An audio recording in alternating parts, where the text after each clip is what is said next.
Hello folks, welcome to the second edition of the First Four for April 21st, 2014. It's the first 4 minutes of your sports news coming at you this morning on the Williamson Source. We start off with the Tennessee Volunteers head coaching position. The search for the new coach is underway. Rick Byrd, the head coach of the Belmont Bruins, says he will not be coaching the Volunteers next season. He's 61 years old and expects to finish out his coaching career at Belmont. Now, a name you may never have heard of until just now, Michael White. He's the head coach of Louisiana Tech. And it looks like Tennessee is heading in that direction to offer him the head coaching job at UT. Vanderbilt Commodores baseball team dropped 2 of 3 to the Arkansas Razorbacks in Fayetteville, Arkansas. Their only win coming in the second game of the series, in which they won 2-1. They will play Memphis before hosting the Georgia Bulldogs, a 3-game series that starts on Friday. The Belmont Bruins were able to salvage their series against Austin Peay by winning the game yesterday 4-2. Washington and Walsh both doubled in that game, able to take 1 out of 3 in the series against the Governors.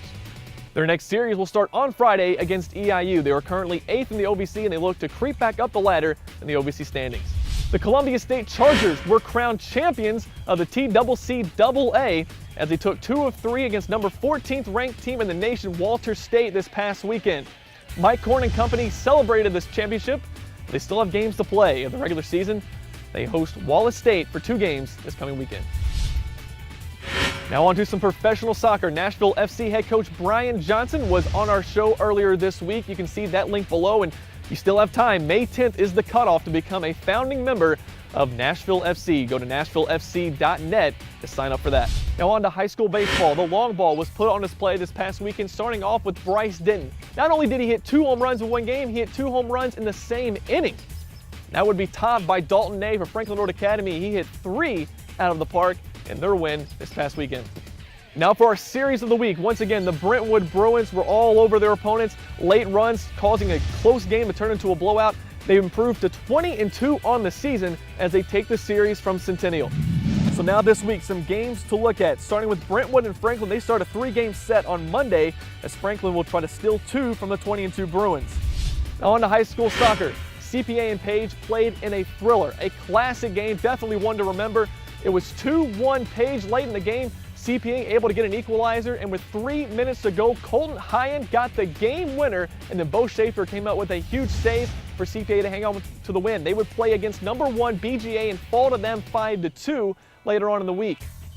Father Ryan in our other big game last week, they absolutely smoked Brentwood Academy by a final score of 7-2. As we'll move ahead to this week, some games you need to look out for.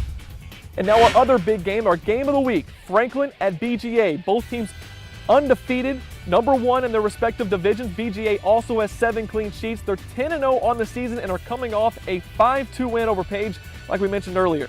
And another big game, Spring Hill at CPA. Spring Hill is in desperate need of a win as they have struggled since their 7-2 win over Wayne County. And CPA has lost 2 of their last 4, but still have a 10-2 record on the season. So now some predictions on these games. Brentwood hasn't given up more than 2 goals in a game all season. That ends this week. I picked Franklin to beat Brentwood 5-1. Franklin, BGA, both teams can score. Both teams have been able to defend. Something has to give for both of these teams. I think the scoring stays relatively low, but Franklin beat BGA 3-1. And in our third game, CPA was part of our big week last week. They lost to Page in a thriller. This week they bounced back, beat Spring Hill 4-1.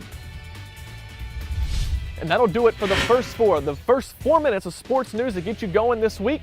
Be sure to check back in for all those game of the week. More highlights on their way this week right here on the Williamson Source.